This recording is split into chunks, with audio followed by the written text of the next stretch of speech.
Embrace the abomination, my children! Let us continue our journey across America with the Immortal Hulk, and all the horrors that come with him. The first issue is mostly a flashback. We finally learn the story of General Fortean, the leader of Shadowbase and the force trying to take down the Hulk. While he embarks on a mission while wearing the Redeemer armor, we see his past. His youth as a child, where a pastor explains that God created structure in the world, that without it, things go wrong, and thus part of that structure is respecting your elders. While he attacks the Alpha Flight space station where the Absorbing Man and Titania have been recruited, we learn that he served under Thunderbolt Ross during one of the Hulk's rampages, learning from him how important it is to get rid of doubt about their mission, if only for the sake of those whose lives were destroyed by the Hulk. He retrieves the corpse of the abomination, minus the Rick Jones corpse that was within it, seeming to kill Dr. Lankowski as well. Although, as Doc Samson points out when he returns to life a week later, it is all too possible for him to return, so to put him on ice for now. In the flashbacks, General Ross is seemingly killed by the Hulk, and Fortean convinces a group of generals to create Shadowbase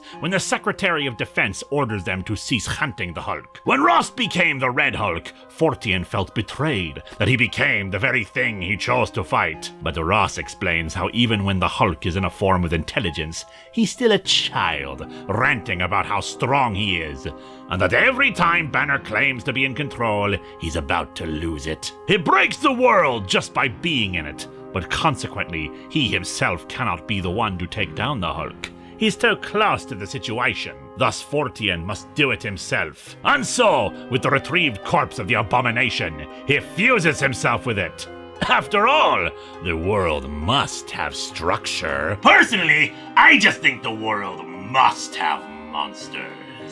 Dr. McGowan, the lead scientist and second in command of Shadowbase, continually objects to what Fortean has done, especially since he refuses to let them run tests on him. But for now, there is also the matter of Team Hulk. Bruce Banner is not coping well with what has happened to Rick Jones or Betty Ross, especially since Betty refuses to change out of her more harpyish form, saying that it is her. So instead he lets out Joe Fixit, who explains to the reporter McGee how the Devil Hulk is letting her come along on this trip because he likes her, probably because she's willing to talk back to him even if she's afraid of him. Rick Jones finally awakens and, in his new glowing state, explains that he knows where Shadowbase is, and he remembers everything they did to him. Alpha Flight decides to take the fight back to Shadowbase, tracing the teleport beam back, but Shadowbase is waiting for them. They had psychic surveillance, able to know where and when they would show up before even they knew.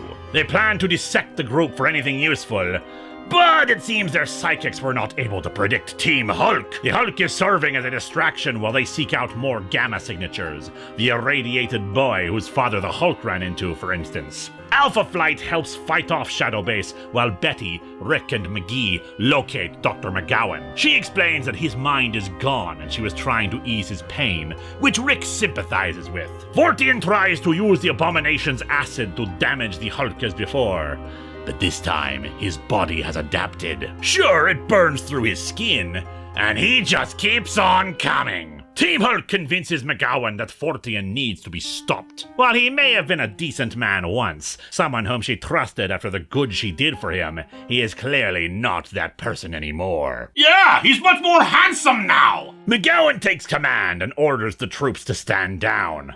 Fortean tries to kill the Hulk, who naturally kills him and sends him down to the hell we've already visited, where Joe Fixit snaps his neck. Did you know souls can get their necks broken? True fact, my children! As Doc Samson returns to life, we learn that Shadowbase is under new management, namely the Hulk.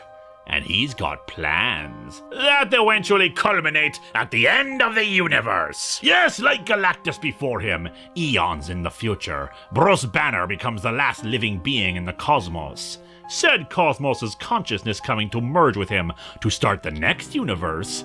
Except something is wrong. It's not supposed to be Banner, but an immortal being whom Banner killed. And now this new Hulk takes the consciousness of the universe and devours it to begin again. The final issue shows us a survivor of this new universe, a strange alien being who tries to understand the cosmic Hulk, the breaker of worlds, that moves through the universe to destroy all in its path. The being communicates with the Hulk, wanting to know why it has done this.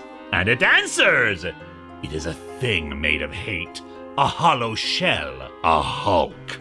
And it shall make all as hollow as it is. Still, the being was not without a plan, sending some sort of fly creature back through the billions of years to try to undo the breaker of worlds, and is found and extracted by Hulk villain, the Leader. What this means for the Hulk is something we can see at a later date, but for now, we are still reminded that Hulk is strongest and scariest one there is.